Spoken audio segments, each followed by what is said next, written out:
ماہنامہ سلطان الفقر pod cost پہ آپ کو خوش آمدید کہتے ہیں۔ آج کا ہمارا موضوع ہے حسن زن سوء زن۔ یہ آرٹیکل شائع ہوا ہے ماہنامہ سلطان الفقر لاہور جون 2023 کے شمارہ میں، اور اس کو تحریر کیا ہے محترمہ فقیہہ صاحبہ نے۔ اسلام دو چیزوں پر مشتمل ہے: عبادات، معاملات۔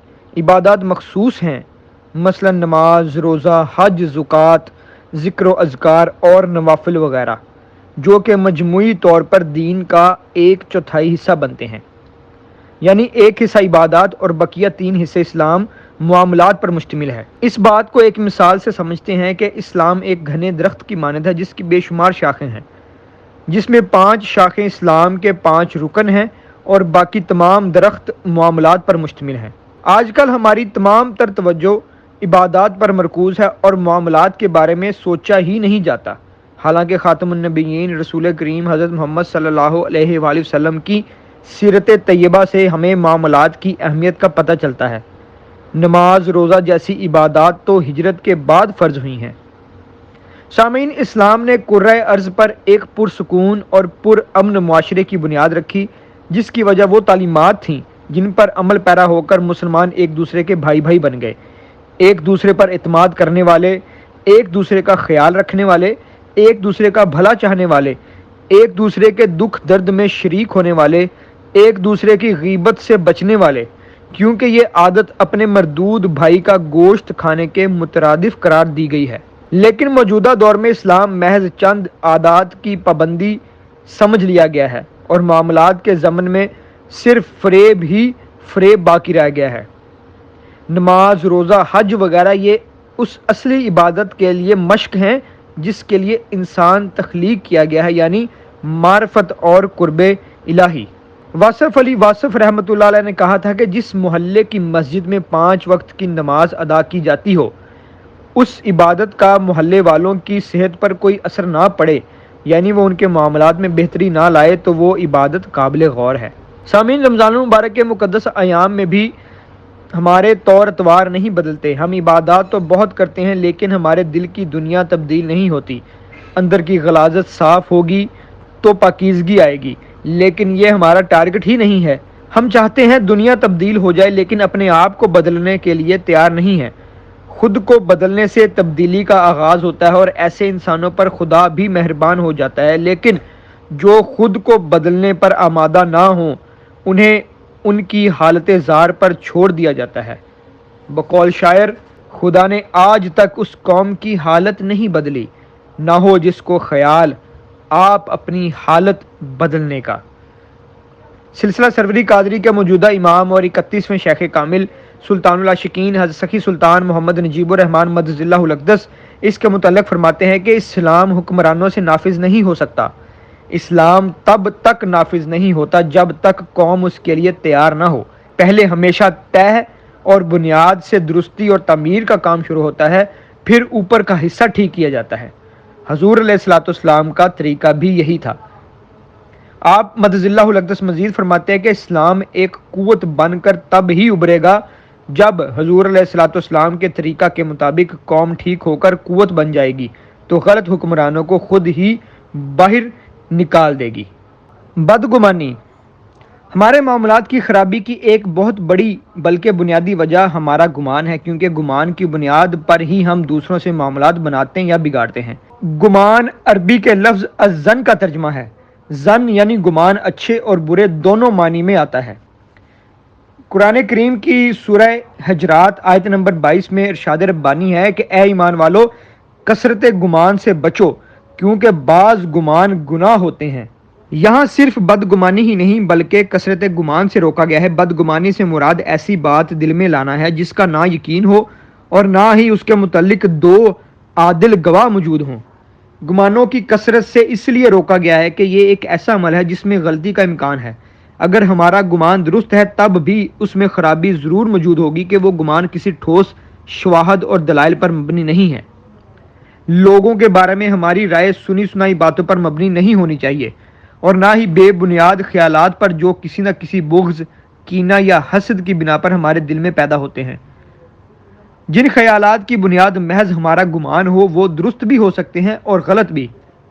سورہ بنی اسرائیل آیت نمبر 36 میں اللہ تعالیٰ فرماتا ہے کہ اور جس چیز کا تمہیں علم نہیں اس کے در پہ نہ ہو، کیونکہ کان، آنکھ اور دل ان میں سے ہر ایک سے باز پرس ہوگی۔ بدگمانی کے ممنوع ہونے کی وجہ یہ ہے کہ ہماری نیتوں کو صرف رب کریم جانتا ہے، لہٰذا ہمارے لیے کسی کے بارے میں برا گمان رکھنا اس وقت تک جائز نہیں جب تک اس کی برائی آنکھوں سے دیکھ نہ لیں اور کانوں سے سن نہ لیں۔ بدگمانی سب سے بڑا فسق ہے۔ ویسے تو تمام برے اخلاق نقصان دہ ہیں اور اسلام ان سے اجتناب کا حکم دیتا ہے، لیکن بدگمانی ایسی بیماری ہے جو انسان کی ذاتی زندگی سے لے کر معاشرے کی اجتماعی زندگی تک بگاڑ پیدا کر دیتی ہے۔ حضور نبی کریم صلی اللہ علیہ وآلہ وسلم نے درج ذیل احادیث مبارکہ میں بدگمانی کرنے کی مذمت اور ممانعت فرمائی ہے۔ صحیح مسلم حدیث نمبر 6536، حضرت ابو ہریرہ رضی اللہ تعالیٰ عنہ روایت کرتے ہیں کہ حضور نبی اکرم صلی اللہ علیہ وآلہ وسلم نے فرمایا، بدگمانی کرنے سے بچو کیونکہ بدگمانی سب سے جھوٹی بات ہے۔ ایک دوسرے کے ظاہری اور باطنی عیب مت تلاش کرو۔ کنز الاعمال حدیث نمبر 7587، حضرت عائشہ صدیقہ رضی اللہ تعالیٰ عنہ فرماتی ہیں، جس نے اپنے بھائی سے بدگمانی کی تو اس نے اپنے رب کے بارے میں بدگمانی کی، اس واسطے کہ اللہ تعالیٰ فرماتا ہے بہت سے گمانوں سے بچا کرو۔ ایک اور جگہ حضور نبی اکرم صلی اللہ علیہ وآلہ وسلم نے ارشاد فرمایا، اللہ تعالیٰ نے مسلمان کے خون، اس کی عزت اور اس کے متعلق بدگمانی کو حرام کر دیا ہے۔ سیدنا علی المرتضیٰ کرم اللہ وجہہ فرماتے ہیں کہ جب بدگمانی دل میں گھر کر جاتی ہے تو یہ مصالحت اور مفاہمت کے سب امکانات ختم کر دیتی ہے۔ یہ اخلاقی برائی انسان میں موجودہ بقیہ اخلاقی خوبیوں کو بھی نگل جاتی ہے۔ ایسا شخص حقیقت و سچائی کا ادراک کرنے سے بھی محروم ہو جاتا ہے۔ حضرت حسن بصری رضی اللہ تعالیٰ عنہ فرماتے ہیں کہ دو خیالات ہر انسانی دل میں چکر لگاتے رہتے ہیں۔ ایک خیال اللہ تعالیٰ کی طرف سے آتا ہے جو انسان کو نیکی اور سچائی کی طرف راغب کرتا ہے، اور دوسرا خیال شیطان کی طرف سے ہے، یہ انسان کو حق اور بھلائی سے روکتا ہے۔ جس شخص کا دل بدگمانی میں مبتلا ہو تو شیطان اس سے کینہ، بغض اور ٹوہ یعنی تجسس جیسے گناہ سرزد کروانے کی راہ ہموار کرتا ہے۔ بدگمانی ایک ایسا گناہ ہے جس کے کرنے سے انسان دیگر گناہوں کی دلدل میں خود بخود دھنستا چلا جاتا ہے، کیونکہ جب انسان کے دل میں کسی کے متعلق کوئی برا گمان آتا ہے تو وہ پھر اپنے گمان کی تصدیق کے لیے اس کی ٹوہ میں رہتا ہے، اس کی باتیں چھپ کر سنتا ہے اور اس کے حالات کا مشاہدہ کرتا ہے، بعض اوقات جاسوسی کرتا اور کرواتا ہے تاکہ اس کے ذہن میں اس شخص کے متعلق جو برا گمان تھا اس کی تائید اور توثیق حاصل کر سکے۔ اس لیے اللہ تعالیٰ اور اس کے نبی صلی اللہ علیہ وآلہ وسلم نے بدگمانی کے بعد تجسس کرنے یعنی کسی کی ٹوہ میں لگے رہنے سے منع فرمایا ہے۔ سورہ حجرات آیت نمبر 12 میں اللہ تعالیٰ ارشاد فرماتا ہے، اور کسی کے عیبوں اور رازوں کی جستجو نہ کیا کرو، نہ پیٹھ پیچھے ایک دوسرے کی برائی کیا کرو۔ سنن ابن ماجہ حدیث 2546، حضرت عبداللہ بن عباس رضی اللہ تعالیٰ عنہ کہتے ہیں کہ حضور نبی اکرم صلی اللہ علیہ وآلہ وسلم نے فرمایا، جو اپنے مسلمان بھائی کی پردہ پوشی کرے گا قیامت کے روز اللہ تعالیٰ اس کی پردہ پوشی فرمائے گا، اور جو اپنے مسلمان بھائی کا کوئی عیب فاش کرے گا اللہ تعالیٰ اس کا عیب فاش کرے گا، یہاں تک کہ اسے اس کے گھر میں بھی ذلیل کرے گا۔ سامعین، دنیا میں دو طرح کے لوگ ہوتے ہیں، ایک وہ جو اللہ تعالیٰ کی بتائی ہوئی ہدایات کی روشنی میں اپنے طرز عمل کا تعین کرتے ہیں، انہیں جب بھی کسی الجھن کا سامنا کرنا پڑے وہ اپنی نفسانی تدبیروں کی بجائے اس کا حل اللہ اور اس کے پیارے حبیب علیہ الصلوۃ والسلام کے بتائے ہوئے طریقے میں تلاش کرتے ہیں۔ ایسے لوگوں کا اللہ مددگار ہو جاتا ہے۔ سورہ بقرہ آیت نمبر 257 میں اللہ تعالیٰ فرماتا ہے، انہیں وہ اندھیروں سے نکال کر روشنی میں لے آتا ہے، لیکن جو لوگ اللہ تعالیٰ کی رہنمائی کو خاطر میں نہیں لاتے اور اپنے نفس اور دماغ پر بھروسہ کرتے ہیں، اپنے نفس کی تدبیروں کو بروئے کار لاتے ہیں اور مثبت کی بجائے منفی سوچ اور وسعت قلبی کی بجائے تنگ دلی اور غصہ اور انتقام کی راہ اپناتے ہیں، ان کی حالت زار اللہ تعالیٰ ان الفاظ میں بیان کرتا ہے۔ سورہ بقرہ آیت نمبر 257، ہدایت کا انکار کرنے والوں کے دوست شیاطین ہوتے ہیں جو روشنی سے نکال کر انہیں اندھیروں کی طرف لے جاتے ہیں۔ جب گمان کو بے لگام چھوڑ دیا جاتا ہے اور بدگمانیاں غالب آنے لگتی ہیں تو تجسس اور قرید کے ذریعے دوسروں کے پوشیدہ معاملات کی کھوج شروع ہو جاتی ہے اور یہ معلوم کرنے کی کوشش کی جاتی ہے کہ ان میں کون کون سی کمزوریاں پائی جاتی ہیں۔ یہ ایک ایسی بد اخلاقی ہے جو فساد، بد امنی اور بے سکونی کی نہ صرف راہ ہموار کرتی ہے بلکہ خود اس شخص کی اپنی رسوائی کا بھی سامان ہونے لگتا ہے۔ ایک بزرگ کا قول ہے کہ سچے مومن کا یہ مزاج ہوتا ہے کہ اس کا واسطہ کسی شخص سے پڑتا ہے تو دوسرے کے حصے کی غلطیوں کو نہیں دیکھتا بلکہ اس کا سارا دھیان اپنے حصے کی خامیوں اور کوتاہیوں کی طرف رہتا ہے۔ اس کا مزاج مسئلہ ختم کرنے کا ہوتا ہے، نہ کہ اسے مزید الجھانے کا۔ نیتوں کے بارے میں ہم جان ہی نہیں سکتے، اس لیے کسی کی نیت پر رائے قائم کر لینا بھی غلط ہے۔ اس کی بہت عمدہ مثال وہ واقعہ ہے جو حضرت اسامہ رضی اللہ تعالی عنہ کے ساتھ پیش آیا جب انہوں نے ایک جنگ میں کسی آدمی کو کلمہ پڑھنے کے باوجود مار ڈالا۔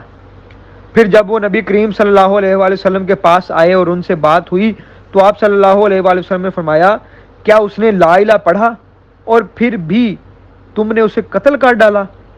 حضرت اسامہ نے عرض کی، یا رسول اللہ صلی اللہ علیہ وآلہ وسلم، اس نے ایسا صرف اسلحہ کے ڈر سے کہا تھا۔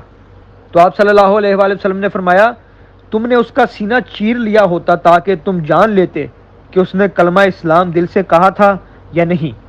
حضرت باعزید بسطامی رحمۃ اللہ علیہ ایک دفعہ عصر کی نماز کے بعد شہر کے کنارے چہل قدمی کر رہے تھے کہ ایک جگہ جوان لڑکا لڑکی بیٹھے ہوئے تھے اور ان کے آگے ایک بوتل رکھی ہوئی تھی۔ حضرت نے سمجھا کہ یہ دونوں شام ڈھلنے کے انتظار میں ہیں اور بدکاری کرنے والے ہیں اور ان کے سامنے شراب رکھی ہوئی ہے۔ انہوں نے سوچا کہ جا کر ذرا ان سے پوچھ لوں۔ جب لڑکے سے دریافت کیا تو وہ کہنے لگا، یہ میری بہن ہے، ہم دونوں روزے سے ہیں اور سورج غروب ہونے کے انتظار میں ہیں، بوتل میں زمزم ہے اور ہم سید خاندان سے ہیں۔ شیخ فرماتے ہیں کہ میری آنکھوں میں آنسو آ گئے اور اپنے آپ کو خوب ملامت کی، پھر ان کو گھر لے جا کر خوب اکرام کیا۔ سامعین، بدگمانیوں کی وجہ سے ہم ایسے عمل کر ڈالتے ہیں جو گناہ ہوتے ہیں۔ ان اعمال میں سب سے بڑا عمل نا انصافی ہے۔ گمان، شیطانی وسوسے اور ادھر ادھر کے خیالات تو دل میں آتے رہتے ہیں۔ اگر ہم انہی خیالات پر جم گئے اور گمانوں پر ہی اپنے کسی بھائی کے بارے میں بری رائے بنا کر اس کی حق تلفی کر دی تو وہ گناہ کا باعث ہوگا، لیکن اگر وہ گمان ہمارے دل میں آیا اور ہم اس میں مبتلا ہونے کی بجائے اس سے نکل گئے اور اس کو رد کر دیا تو ہم گناہ سے بچ سکتے ہیں۔ کسی کے بارے میں بغیر کسی ٹھوس بنیاد کے غلط رائے بنا لینا در حقیقت اس کے ساتھ ناانصافی ہے۔ بدگمانی کی طرح ہی کسی کے لیے حد سے زیادہ اچھا گمان بنا لینا بھی خرابی کا باعث ہے۔ اس کے نتیجے میں ہم اس شخص کو عزت کے اس مقام پر کھڑا کر دیتے ہیں جس کے وہ لائق نہیں، اس سے ایسی امیدیں لگا لیتے ہیں جنہیں وہ پورا نہیں کر سکتا، اس کی خاطر لوگوں سے اپنے تعلقات بگاڑ لیتے ہیں، اور پھر جب وہ ہماری امیدوں پر پورا نہیں اترتا تو اس سے بھی بدگمان ہو جاتے ہیں۔ بدگمانی کیوں پیدا ہوتی ہے، اس کے متعلق سلطان العاشقین حضرت سخی سلطان محمد نجیب الرحمن مدظ اللہ الاقدس فرماتے ہیں، بدگمانی کی ایک وجہ جذباتیت اور حساسیت ہے۔ بعض اوقات ہمیں جن لوگوں سے بہت زیادہ دشمنی اور بہت زیادہ محبت ہوتی ہے ان کی ادنا باتیں اور چھوٹے چھوٹے افعال سے بھی بدگمانی ہونے لگتی ہے، اور اپنے دشمنوں اور دوستوں کے متعلق ایسے جھوٹے فرضی خیالات قائم کر لیتے ہیں جن کا حقیقت اور سچائی سے دور کا بھی واسطہ نہیں ہوتا۔ حسن ظن، ایسی بات یا خبر جس کے مثبت اور منفی دونوں پہلو نکل سکتے ہوں، وہاں مسلمان کو حکم ہے کہ آپس میں حسن ظن سے کام لیا کرو، کیونکہ حضور علیہ الصلوۃ والسلام نے فرمایا ہے کہ حسن ظن رکھنا بہترین عبادت ہے۔ بخاری اور مسلم مشکات المصابیح حدیث نمبر 2283، حضرت ابو ہریرہ رضی اللہ تعالیٰ عنہ راوی ہیں کہ حضور اکرم صلی اللہ علیہ وآلہ وسلم نے فرمایا، اللہ تعالیٰ فرماتا ہے، میں اپنے بندے کے گمان کے قریب ہوں جو وہ میرے بارے میں رکھتا ہے۔ جب وہ دل سے یا زبان سے مجھے یاد کرتا ہے تو میں اس کے پاس ہوتا ہوں، پس اگر وہ اپنی ذات میں یعنی خفیہ طور پر اپنے دل میں مجھے یاد کرتا ہے تو میں بھی اسے اپنی ذات میں یاد کرتا ہوں، اگر وہ مجھے جماعت میں یعنی ظاہری طور پر یاد کرتا ہے تو میں بھی اس کا ذکر جماعت میں کرتا ہوں جو اس کی جماعت سے بہتر ہے۔ سامعین، میں اپنے بندے کے گمان کے قریب ہوں کا مطلب یہ ہے کہ میرا بندہ میری نسبت جو گمان و خیال رکھتا ہے میں اس کے لیے ویسا ہی ہوں اور اس کے ساتھ ویسا ہی معاملہ کرتا ہوں جس کی وہ مجھ سے توقع رکھتا ہے۔ اگر وہ مجھ سے معافی کی امید رکھتا ہے تو اس کو معاف کر دیتا ہوں، اور اگر وہ میرے عذاب کا گمان رکھتا ہے تو پھر عذاب دیتا ہوں۔ اس ارشاد کے ذریعہ گویا ترغیب دلائی جا رہی ہے کہ اللہ تعالیٰ کی رحمت اور اس کے فضل و کرم کی امید اس کے عذاب کے خوف پر غالب ہونی چاہیے، اور اس کے بارے میں اچھا گمان رکھنا چاہیے کہ وہ مجھے اپنی بے پایہ بخشش اور لامحدود رحمت سے نوازے گا۔ ایک روایت میں مذکور ہے کہ اللہ ایک شخص کو دوزخ میں لے جانے کا حکم دے گا۔